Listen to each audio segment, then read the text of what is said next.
ꯑꯩꯈꯣꯏ ꯏꯄꯨꯅꯤꯅꯦ ꯁꯤ ꯀꯥꯏꯗ ꯃꯩꯔꯨꯟꯒꯤ ꯍꯥꯏꯕꯁꯦ ꯃꯌꯥꯝ ꯈꯦꯂꯥꯁꯦ ꯍꯧꯖꯤꯛ ꯑꯣꯚꯔ 10 ꯂꯣꯏꯈ꯭ꯔꯦ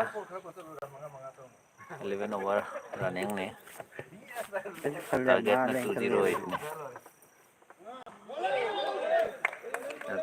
ꯑꯍꯥꯟꯕ ꯂꯥꯏꯠꯇꯣ ꯀꯠꯊꯠꯂꯕ ꯄꯨꯡ ꯑꯃ ꯇꯧꯒꯗꯕꯅꯦ ꯑꯗꯣ ꯂꯥꯏꯠꯇꯣ ꯀꯩꯅꯣ ꯇꯧꯗ꯭ꯔꯦ ꯑꯍꯥꯟꯕꯗꯤ ꯁꯨꯃꯥꯏ ꯔꯣꯇꯦꯁꯟꯁꯦ ꯀꯩꯅꯣ ꯇꯧꯍꯧꯗ꯭ꯔꯦ ꯑꯃꯨꯛꯀ ꯍꯧꯖꯤꯛ ꯇꯥꯕ ꯑꯃꯨꯛꯀ ꯁꯥꯟꯅ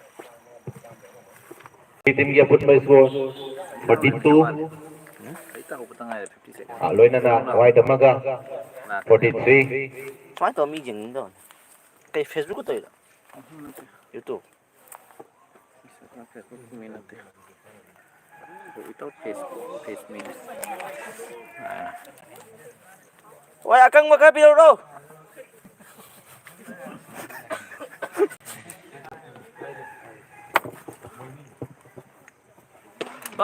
ꯐꯖꯈꯤ ꯐꯖꯩ 6 ꯆꯤꯔꯣꯟꯖꯤꯠꯅ ꯌꯥꯝꯅ ꯐꯖꯅ 6 ꯑꯃ ꯊꯣꯡꯈ꯭ꯔꯕ ꯃꯇꯨꯡꯗ ꯅꯀꯣꯅꯦ ꯁꯤꯒ ꯑꯃ ꯈꯔ ꯂꯩꯔꯝꯕꯗꯣ ꯃꯥ ꯑꯥꯎꯠ ꯑꯣꯏꯈ꯭ꯔꯕꯣ ꯕꯤ ꯇꯤꯝꯒꯤ ꯑꯄꯨꯟꯕ ꯁꯤ ꯀꯩꯅꯣ ꯁ꯭ꯀꯣꯔ ꯂꯩꯔꯝꯃꯤꯗꯣ ꯆꯥꯔꯂꯤ ꯂꯩꯔꯝꯃꯤꯗ꯭ꯔꯣ 49 ꯍꯥ ꯆꯥꯔꯂꯤ ꯂꯩꯔꯝꯃꯤꯗ꯭ꯔꯣ ꯋꯥꯏꯠ ꯑꯃꯒ ꯂꯣꯏꯅꯅ ꯆꯥꯔꯂꯤ ꯑꯥꯎꯠ 50 ꯑꯣꯏꯈꯤꯕ꯭ꯔꯥ ꯆꯥꯔꯂꯤ ꯑꯥꯎꯠ ꯑꯣꯏꯈꯤꯕ꯭ꯔꯥ ꯍꯥꯐ ꯁꯦꯟꯆꯨꯔꯤ ꯈꯪꯍꯧꯗ꯭ꯔꯦ ꯈꯨꯕꯥꯛ ꯃꯆꯥ ꯑꯃꯇꯪ ꯅꯤꯖꯔꯤ ꯍꯥꯞ ꯁꯦꯟꯆꯨꯔꯤ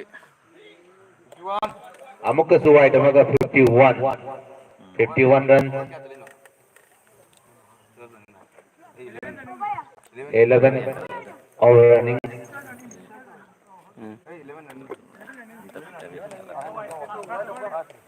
ꯑꯃꯨꯛꯀꯁꯨ ꯋꯥꯏꯠ ꯑꯃꯒ ꯕꯥꯏ ꯕꯥꯏꯒꯤ ꯃꯌꯥꯝ ꯀ꯭ꯔꯤꯀꯦꯠ 52 ꯁꯥꯟꯅꯅꯔꯤ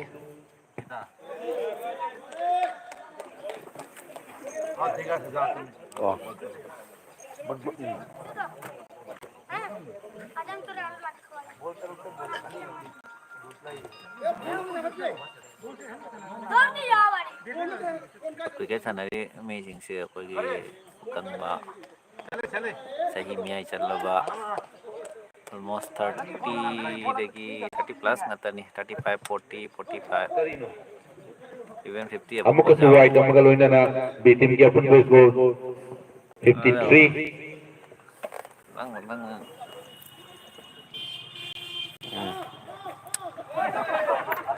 ꯑꯃꯨꯛꯀꯁꯨ ꯋꯥꯏꯠ ꯑꯃꯒ ꯂꯣꯏꯅꯅ 54 ꯋꯥꯏꯠꯅ ꯋꯥꯏꯠꯀꯤ ꯅꯣꯡ ꯇꯥꯔꯦ ꯋꯥꯏꯠꯀꯤ ꯅꯣꯡ ꯇꯥꯔꯦ ꯍꯥꯏꯗꯨꯅꯤ ꯃꯣꯏꯁꯨ ꯕꯣꯂꯔ ꯋꯥꯕꯒꯨꯝ ꯎꯏ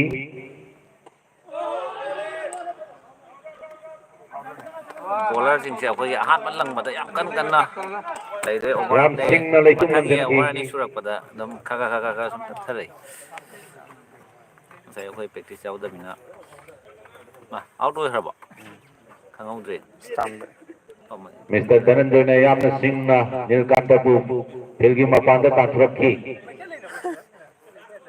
ꯃꯊꯪꯒꯤ ꯄ꯭ꯂꯦꯌꯔ ꯃꯤꯁꯇꯔ ꯗꯦꯕꯤꯠ ꯌꯥꯎꯗꯦ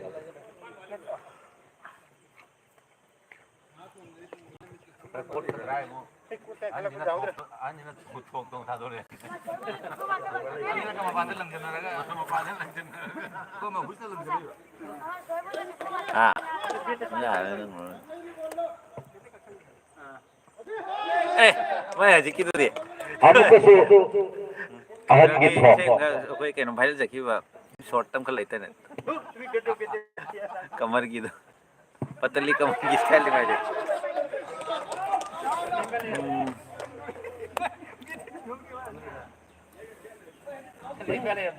ꯂꯦꯝꯕꯤꯌꯥ ꯂꯩꯇꯕꯅꯤꯅ ꯗꯤꯁꯤꯖꯟ ꯄꯦꯟꯗꯤꯡꯗ ꯂꯩ ꯑꯩꯈꯣꯏ ꯀꯦꯃꯦꯔꯥꯃꯦꯟ ꯑꯝꯇ ꯆꯦꯛ ꯇꯧꯕꯤꯌꯨ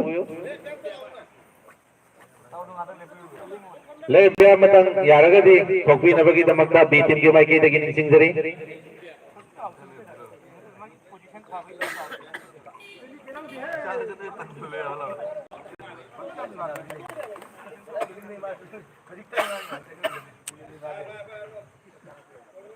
ꯑꯦꯝꯄꯥꯌꯔꯒꯤ ꯗꯤꯁꯤꯖꯟꯅ ꯂꯥꯁ ꯗꯤꯁꯤꯖꯟ ꯑꯣꯏꯕꯅꯤꯅ ꯑꯩꯈꯣꯏ ꯀꯦꯃꯦꯔꯥꯃꯦꯟꯁꯨ ꯈꯤꯇꯪ ꯈꯨꯗꯣꯡ ꯆꯥꯈꯤꯗ꯭ꯔꯦ ꯀꯂꯥꯁꯣꯔꯥꯒꯤ ꯃꯣꯗꯦꯜ ꯁ꯭ꯀꯨꯜ ꯃꯅꯥꯛꯇ ꯉꯥꯛꯄꯤꯒꯅꯤ ꯑꯩꯈꯣꯏ ꯏꯌꯥꯝꯕ ꯌꯥꯝꯅ ꯂꯧꯁꯤꯡ ꯂꯩꯅ ꯂꯪꯉꯤ ꯍꯧꯖꯤꯛ ꯐꯥꯎꯕꯗ ꯕꯣꯜ ꯂꯪꯉꯤꯔ ꯂꯩꯇꯨꯝ ꯂꯪꯉꯤꯔꯗꯤ ꯈꯪꯗꯦ ꯃꯣꯗꯦꯜ ꯁ꯭ꯀꯨꯜꯒꯤ ꯒ꯭ꯔꯥꯎꯟꯗꯅꯤ ꯁꯥꯟꯅꯔꯤꯁꯦ ꯃꯣꯗꯦꯜ ꯁ꯭ꯀꯨꯜ ꯅꯥꯀꯟꯗ ꯑꯃꯨꯛꯁꯨ ꯏꯌꯥꯝꯕꯒꯤ ꯊ꯭ꯔꯣꯛ ꯍꯧꯈ꯭ꯔꯦ ꯑꯃꯨꯛꯁꯨ ꯊ꯭ꯔꯣꯛ ꯍꯧꯈꯤ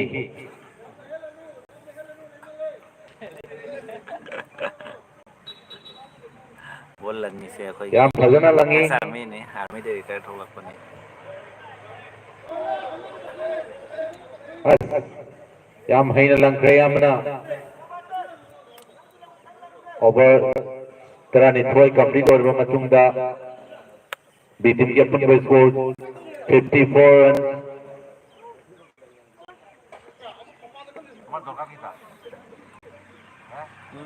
रन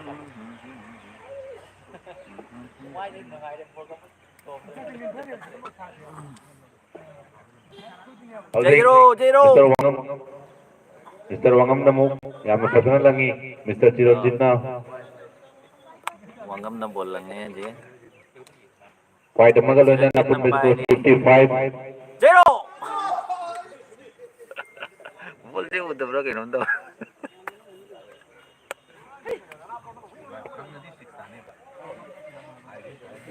फास्ट बॉल तो पामे आई लंगबदी फास्ट बॉल तो पामे फास्ट बॉल जिंग नुआय बने हां स्पिनर सिंह से अखोई के है ए टीम न याम फजना बॉल लंगदी अदुगा बी टीम दगी फेस ओवरिबा मिस्टर चिरंजीत 0 ओ मा बॉल उधरे अमुसु हां सनाबम दा ए टीम की माइके दगी बी टीम की प्लेयर अमगा लौथा खब मतुंगदा मिस्टर चिरंजीत तपना तपना मोंग हादना फिल्म पाद लेखुरबली मथंगी मिस्टर बापी टीम कप्तान बी टीम की होइना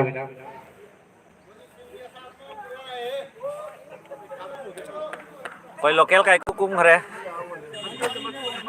यामना साउबा असागा लोइना टीम कैप्टन लेखा खब मतुंगदा मिस्टर वांगम की बॉल फेस तौदगी टीम कप्तान मैं कोई नुंगाय बाय बॉल लंगदो सिना मबाय नि हौख्रे बाय सिना मसेन पानी अदुगा लंगसिनख्रे ओ जयरो लंगसिनख्रे टीम कप्तान आहान नमस्तेदा नो बॉल फ्री हिट अमसु फंग्रे टीम कप्तान की माइकेदा यामना फजबा चांस नि मतंग सिमक्तदा 6 अमतंग कोटी रगदी हाइदना खनबनी अदुबु लाइबक थिउदी ngam खिदे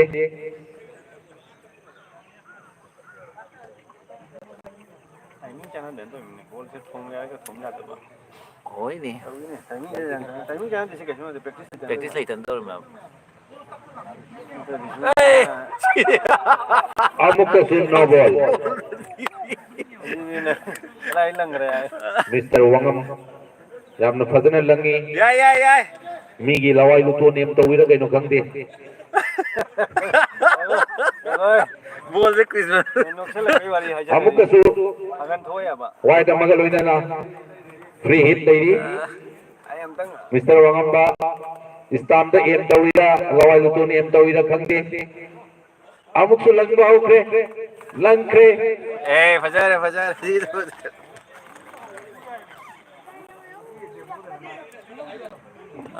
Kuman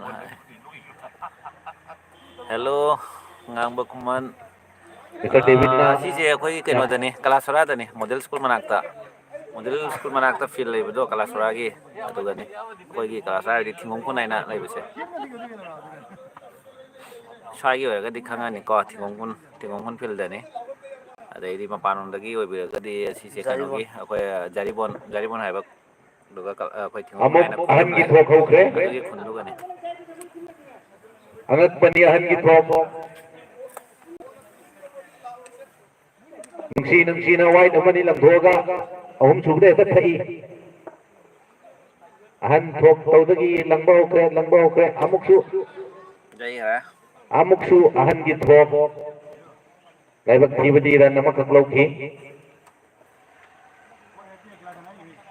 अहन अमुक लंबगी सेम साखरे अहन की हौख्रे वेलकम हाय अहन थ्रोक तौतौ न लौता बसे लौइदा अंगपगी मतौनी अहन नसिगी मना खुदी मगा हन लौदो रोगे तो खंदे मिस्टर डेविड अहन न थोक तौदुना फिलगी वांगदा ताथुरे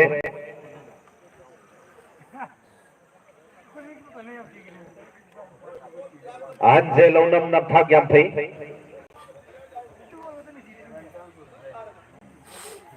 बदा हाव न पिजरगा कोम बदा सुक्तो थादो नहीं आउट हो है होजिकी तुम खाऊ तो एक संदो जे Anaptani B team run se mafam dagi sumner ninde extra khara famdaga di B team laibak thibani Biporan ya. B team na hujik tawgada ba ayu khud ting doktuna extra new B team se poka do irang male. Katang tayo. Amuksu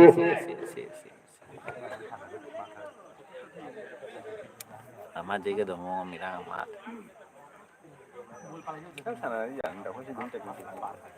Hai muka minit terakhir kadang khang tadi kok. Jai ni, jai ke minit tu ngalih ni.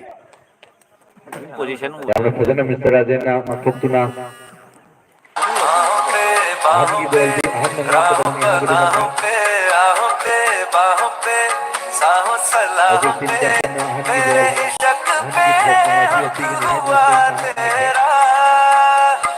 aduh ngakide apun ba over primary complete over ba matungda apun balan 61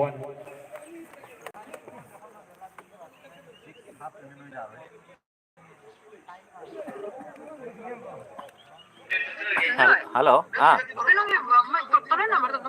message tahu gitu di. bagi bikin bagi yang bagusan ya lagi Line tam dale ithai ra. mayamna thorang ngai Line tam dale. Ba hai ra ge line tam dale.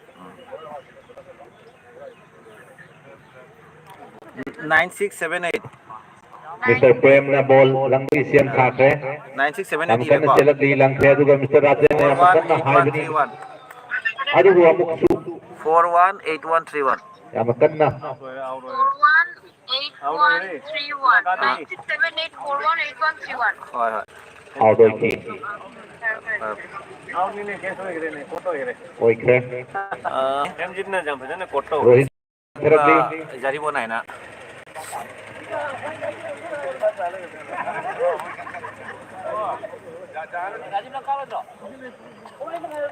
mathangi batsman ka hai hojik B team ki oinati lairiba player asina aroiba sani section view मी सुनत रहेगा आवाज पे तो जामतिक मन लगा खरं का आपचे loan येतो पाप जाम कामन रजे फजते येत ना जाम कामन रजे फजते यावर आणतो खरं खरं मी खरं का आपचे लोले बघितो चांगलं बंद करत ये अतो mic B team ki run se ika kate hojik khawbada humuma thoida len kana dum lai jai re amuksu yamna kan thomjin bani Mr. Biswanath na Mr. Wangam ki mamai da thomjin ki adubu laibak thibadi okpungam kide Mr. Prem amuk bolang tagi siam sawa hokre chelak di Mr. Biswanath na face tawi adubu Mr. Biswanath na hai sing na maning da katoki adubu rati lawang amaude wai tamagaloina na apun ba score Mambui Troy fazana di mabuk kang 62 run B team ki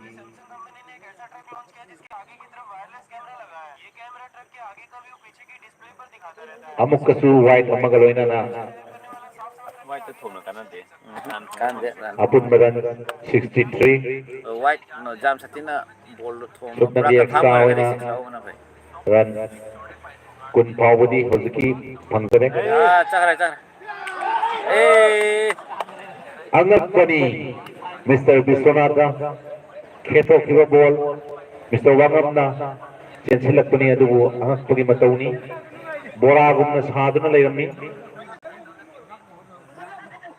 thadoki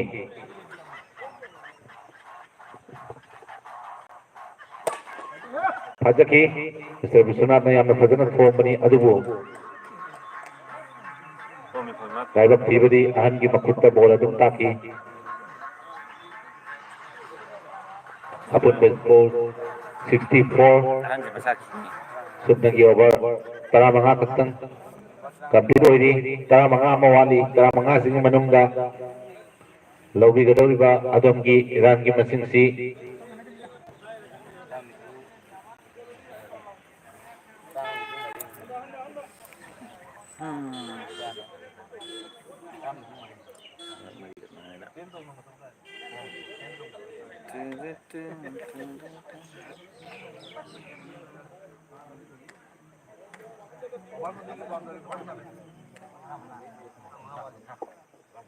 Sembiro mi tisu sembiro mi ya mayang tara. Fazai fazai. Ingna adum sanabiyo. Hope di thadok ko yade.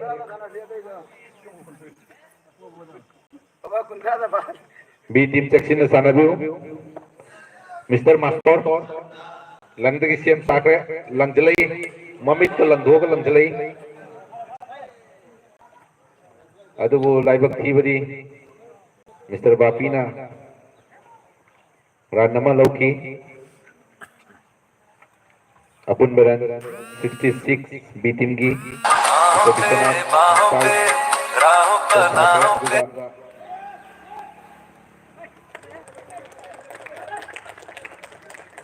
Yang nafazana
Halo. Oh. Halo. À, hay đâu này. Thốc la ba. Na hieng pung kia cái flight đó nè.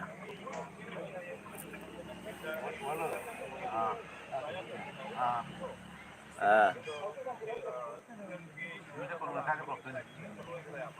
À.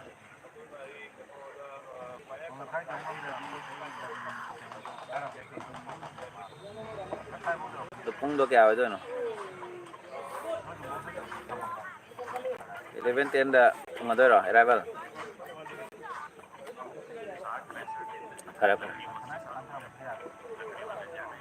Ay lagi rồi. Không dễ giả xin là thật. Anda?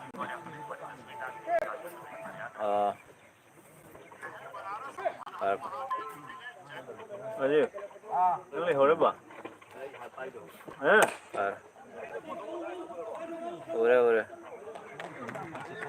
Ngong di tay at lay preng kahap ka tapos ibang ninang kotor.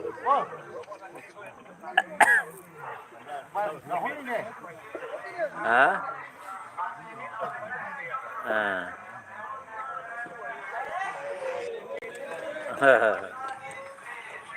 Mau tiket sana nih, live hari nih.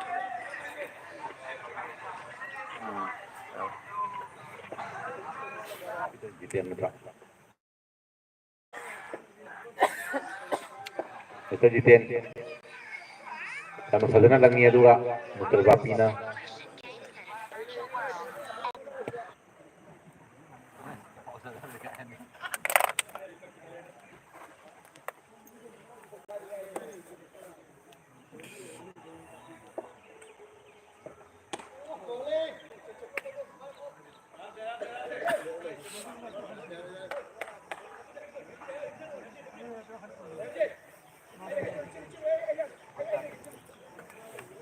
Over tara-tret lotro matunda apun baran kumbudra mathoy bitim joina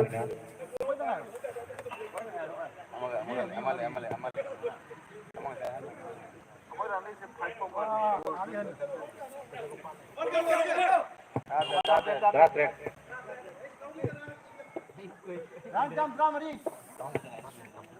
17 overs complete over matung 18 over running.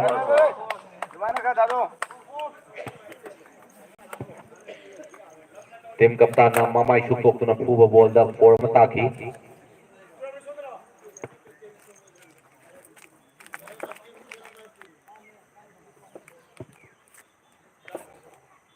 अमुक लंख्रे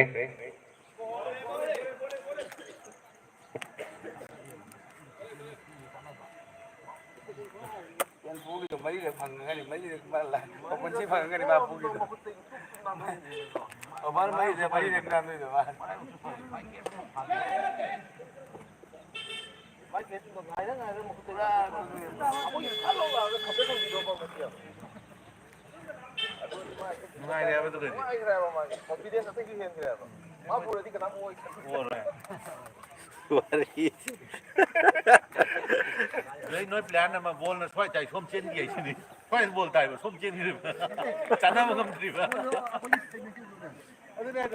bol nó phải chạy phải xôm trên gì xôm trên gì bol phải nào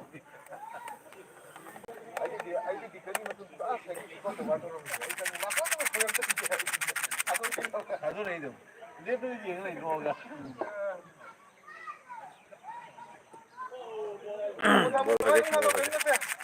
Gol pada ya.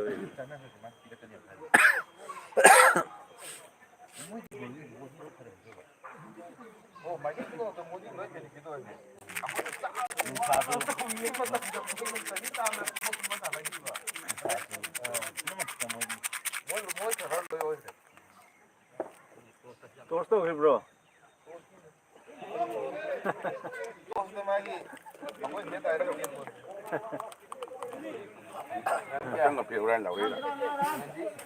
Hey, चश्मा देखता रहना नौवा.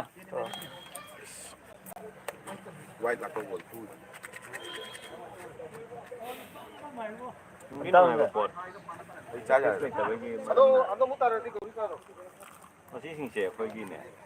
Mama saya employee apa, mai gi, dua dah mungkin dah dom. Tahu dah bawa kelan ya. Kalau pergi tu tak, macam kajian tu apa. 어디 또 위시 강디 강이 우디 우리 봐. 아 시오 디 파니 하라가 포토 했는데 봐. हम तो का रहा है तो उत्पाद हुआ बा. कहीं मामा मैचिंग तो हम दंदो में बा. फोटो में मैचिंग है तो हम दंदो. 거기 단자도 봐. 아직 난 잉나 볼 통음 되지 그래 보자. 아직 난 애드바인스 못 dंदो gue praktis le di porong kala karena sih mentang advance lagi advance udah ke pandemi apa mai bol se tom dai apun beran putra makan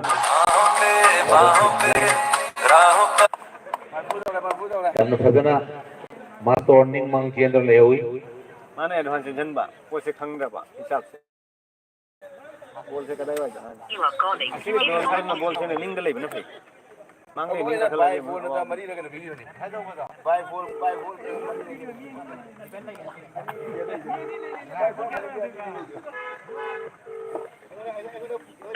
hello nuai nuai New Year party ke tolong ko New Year ki uji tiket sana ri bye bye ki acha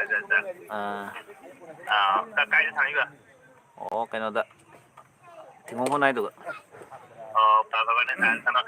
좀 하기 버리고 thôi phăng khối sản này là khối giềng vật này đó khối giềng vật này sản này đeo thì cái sản này khối giềng này đấy cái này follow cái này rồi đó tăng ta mà này follow cái này thôi rồi lại một tí thôi rồi ok lại thấy rồi cái gì YouTube cái chuyện này बोल से कितना famous है ना मा Đấy, bazar, sini bazar. ôi sini ôi Kanan rồi. six ở đây đi ana nó cầm đó six sama kalau ini na apun beran 90 over term akan complete 190 pintu itu gitu Kangau tuh. ama dulu mana soalnya bukan nó xử lý mình sẵn Oh, baru ada pak. cái nó thôm cái mà bisa nó thôm itu gitu kan tahu tuh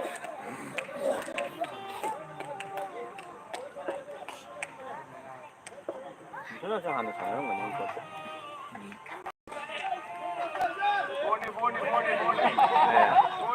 ulta oy Amakasu Ani se taure he. Apunba run 94. 필딩을 폭자리 폭폭해서 잠 전hen자 되시네 잠 누구를 어떤 막 이제 하이드는 가는 거 Jairo. Moini bol ure. Amakasu tim kaptan 6 samaga. Tana na six Run. Apun by score sama. Century. Beton na thangalo. Ises.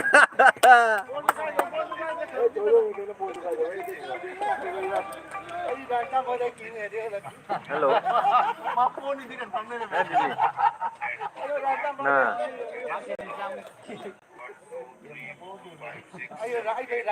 কত কইলা ও তো net মানবো নি জানি নান কালা ছড়া দাইছি একটু খেলার তারা সাইটা মানে ছাড়ি দিম আর কি Mr. Prem জানেন ও খেলা দেখা দেয় yamna fazana chensilakli aduga Mr. Bapina fazana akpotuna. Amakasu Kenal Sumitra sih. masih aktif itu 20 running.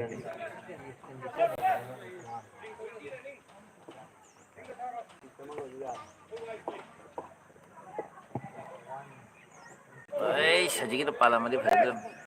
White Magaluina na 102.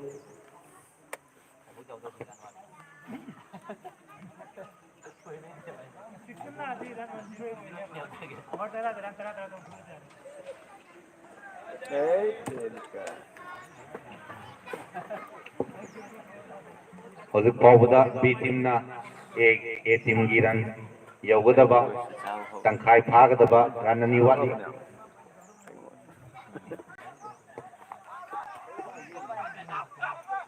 Jai jar. ya kenapa kalau bisa apa sih Kau ini nang itu.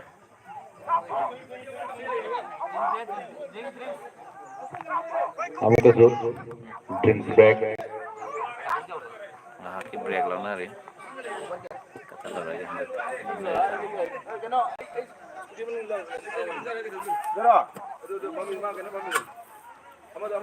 Now apa macam?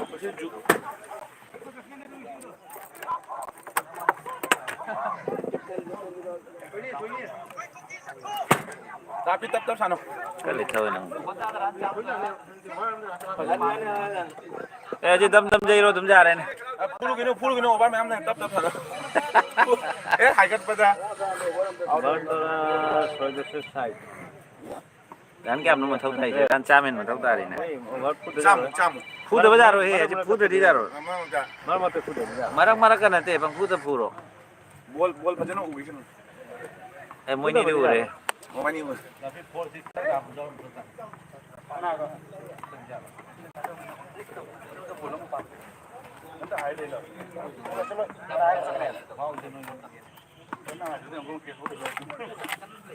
Mau calo, bapak tu segala ini.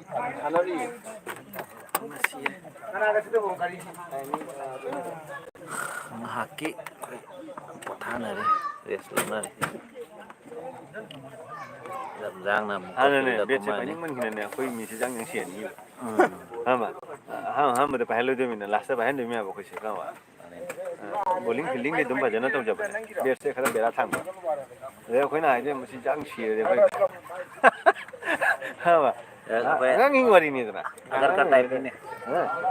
Anak agar kain lain betul. Aja agar kain. Boleh nggak dibaca lang mana? Jadi tinggal saya mau saya tempat tu. Entah jaga mata kasar di tempat mana kita phone rupa. cricket hari ka fielding je dam khande a pe usi tan khali se am tong pai ho pa Adi bol buran tu. Bol tu tamu nama hari kan hari bol lesson tu mungkin tak tahu mana kau lah. Feel saya hebat jauh.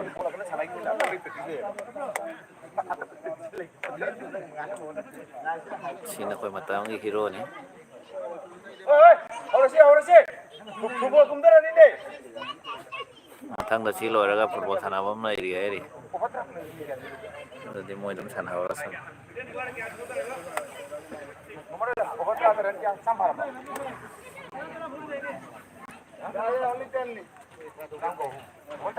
ꯂꯥꯛꯑꯣ ꯂꯥꯛꯑꯣ ꯐꯤꯜꯗ ꯀꯨꯝꯃꯣ ꯀꯨꯝꯃꯣ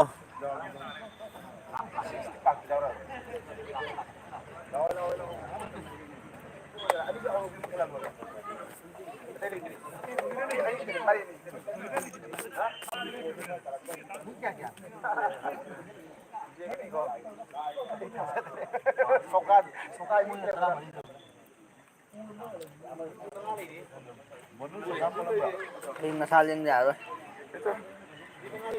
ꯌꯥꯝꯅ ꯀꯟꯅ ꯆꯦꯟ ꯈꯣꯠꯆꯦꯟ ꯇꯧꯗꯦ ꯃꯤ ꯐꯨꯔꯝꯕ ꯑꯗꯨꯃꯥꯏꯅꯅꯦ ꯍꯌꯦꯡ ꯅꯣꯡꯉꯥꯜꯂ ꯐꯣꯟꯗ ꯄꯥꯎ ꯐꯥꯎꯅꯁꯤ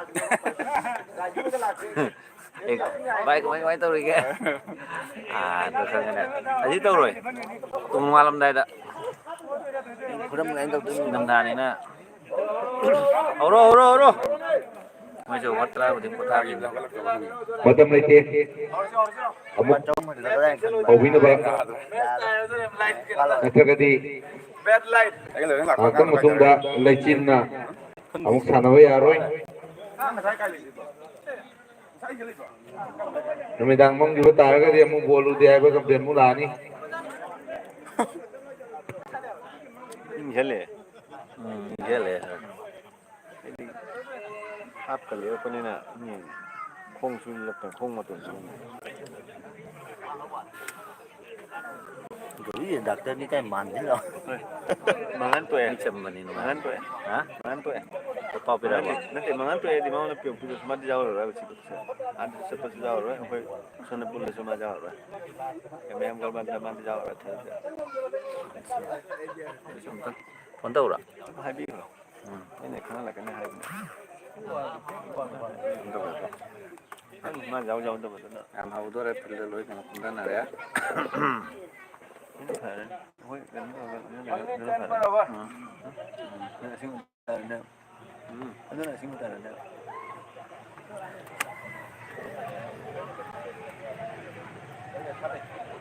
ꯀꯥꯏꯗ ꯍꯣꯔꯦꯟ ꯆꯠꯂꯤꯕꯣ ꯍꯣꯔꯦꯟ ꯆꯠꯂꯤꯕꯣ ꯍꯥ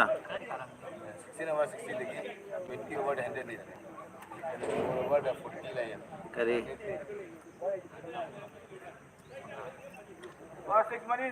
ꯑꯗꯨꯝ ꯆꯠꯂ ꯑꯥꯗ ꯑꯗꯨꯝ ꯇꯧꯗꯣꯔꯃꯤꯅ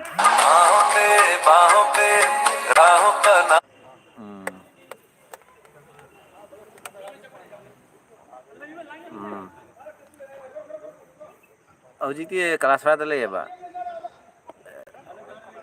ꯁꯥꯟꯅꯕ ꯌꯥꯎꯗꯦ ꯑꯗꯨꯝ ꯌꯦꯡꯕ ꯂꯥꯛꯄ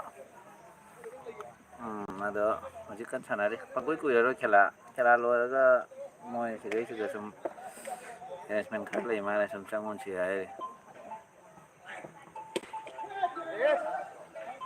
ꯈꯪꯗꯦ ꯑꯩꯈꯣꯏꯗꯤ ꯆꯥꯛ ꯆꯥꯔ ꯂꯥꯛꯑꯦꯗ ꯒꯥꯔꯤ ꯇꯥ ꯐꯔꯒ ꯂꯥꯛꯑꯦꯕ ꯑꯩꯈꯣꯏꯅꯤꯗꯤ ꯆꯥꯔ ꯈꯣꯠꯂ ꯂꯥꯛꯑꯦ ꯌꯥꯝꯕ ꯐꯩꯔꯦꯟꯒꯅꯦ ꯆꯥꯛ ꯆꯥꯔꯦꯕ ꯑꯦ ꯑꯗꯨꯝ ꯆꯪꯗꯣꯏꯃꯤꯍꯦ ꯍꯣꯔꯦꯟ ꯁꯨꯝ ꯆꯪꯉ ꯑꯗꯨꯗꯤ ꯅꯨꯡꯗꯥꯡꯗꯅꯤꯅ ꯄꯨꯡ 9ꯗꯒ ꯊꯣꯛꯇꯣꯏꯃꯤꯅ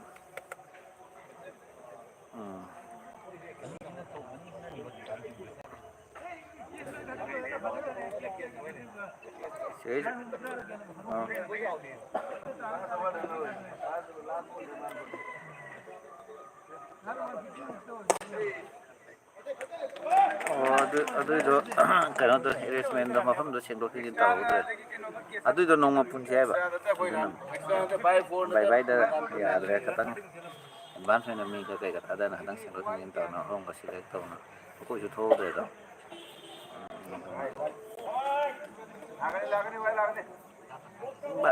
ꯕꯥꯔꯣ ꯏꯕꯥꯏꯅꯤꯅ ꯕꯥꯔꯣꯗꯤ ꯅꯪ ꯇꯥꯔꯦꯗ ꯍꯣꯏ ꯑꯗꯨꯃꯥꯏꯅ ꯇꯥꯔꯅꯤ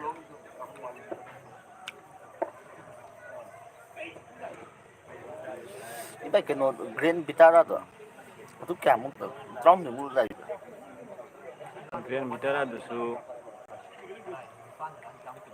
ꯑꯗꯨꯒꯁꯨ ꯇꯥꯃꯔꯤꯅ ꯀꯩꯅꯣ ꯈꯤꯇꯪ ꯀꯩꯅꯣ Mana kata mana kira misalnya tu.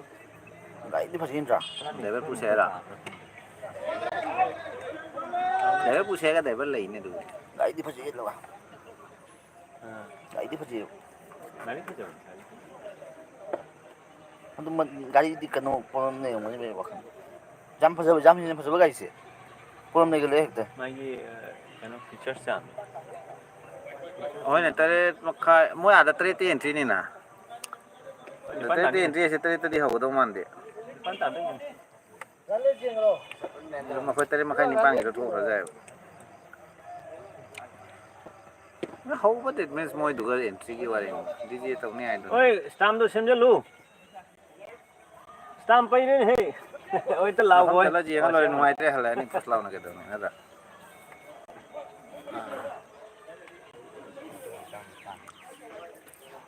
Apa tu?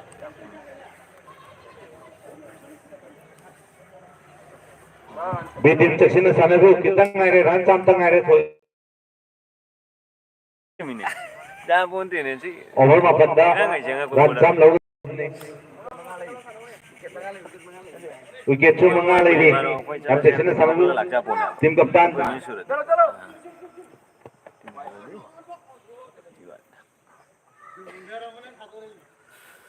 Gauri dah email kian om sah hantar. Om tang peskai om tang lo. Oh, 109. si tahu orang muda. Tiang ni dah mau sulit dah. Mau ngasih chance ni ngasih peserta lau tu semua. Ngasih peserta tu semua. Lay. Ada dia jam tiang ni. Pemikiran macam tu saja. Ya, ni mau satu jam. Ni jam ni satu. Ni naik teman kita mau aku mesti jalan. Kan?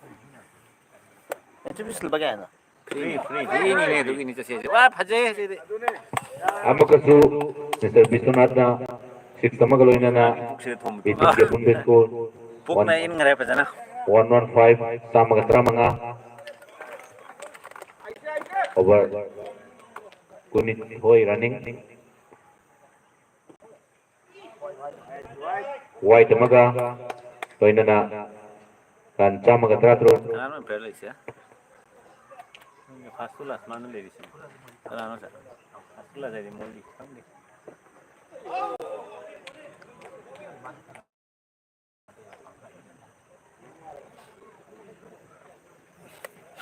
Si film na iba sih. Ispagi ki wari na tihig. Si bisa DJ tahu ni bukan itu mana. Sino nga ito medyo. Ah, Arrangement ka mo ni. Sinya. permission pilo eh. Permission ini. Aku ini main model. Apun milko. Aku ini nasi jam saja dia. Environment siya dati. 117 sama katra tre Jangan siapa foto uit dia. Karena apa ni sejam ni lah. Si si Nama ni kau dia jangan apa nak. Mi jam kau tu kau jangan kena karan tara di ni kau ni tu. Itu ni apa tu dia kerja. Oh. Yang berjaya Hindi na ina pini na Baca na hanje tahu ini. ante kare di utti hai andi pan nappi hai kalau masih gitu. Hah? Kini. Kare. अब border dah baru ni, kai baru. मतलब फारे में नहीं. Nanti pura border dah taruh. Hazim Hasan ki batsman Mr. Gauri mana थोड़ी थी हमारी जाती रहे थोड़ी लेने में दे यार मैं चुंगी तो पूरा border ता है भाई यही वक्त का दूसरा कुछ नहीं वो ने काय दिए गोरी वाली नहीं है अच्छा साइड ले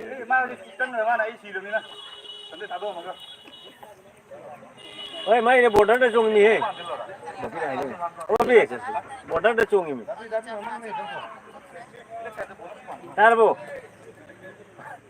तार ओए बाबी मैं border ता चुंगी में ने थोड़ी थेंग रे ने थेंगे से थेंग थोड़ी थेंग ने इधर नहीं नहीं 86 आ गई तो रे मो आउ नहीं रे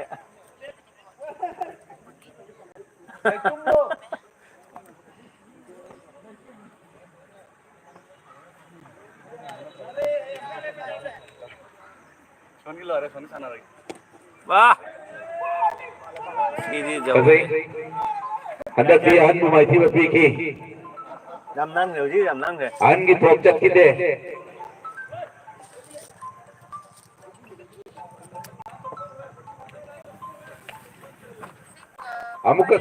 amukasu pangau de aduna di tim ki apun score samaga kun samaga kun mari jam kuyak tere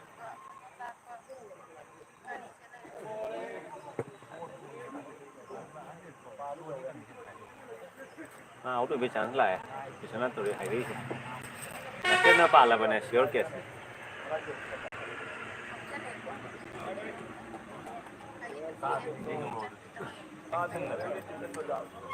moi ran king jana mana su white ke kena ka dakhre su chal leta magi ani magi sure man man ran hegat ki se ran phone mata na taba white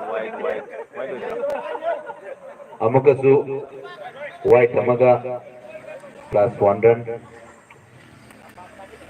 subnagi apun beran samaga kuntaru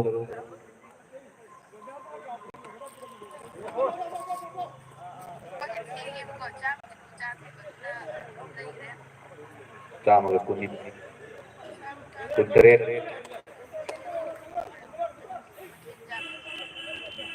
angang sing khoi gi chahi 35 36 pan over kunundoi complete yam sana sanamni mo tum sanabni nang samaga kunteret 사나버리 맞답니. 또 벌 산나버니 뭐 시도 산나버니 뭐 전전 나 시트나가 능 볼 파워도 잉 마이 번도 사나버리 맞답니. 잉 마이 비니 까이 된 यार Maxwell पर तो यार नहीं है का government में भाव तो क्या लागे ने? चाहते शुदा का पैसा तरह तक कर रहा था 2 घंटे ए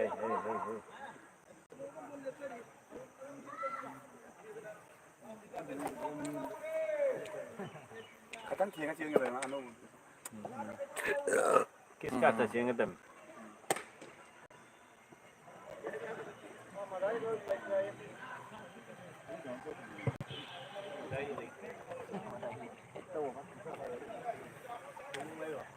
apun beran 128 Emang tuh ada.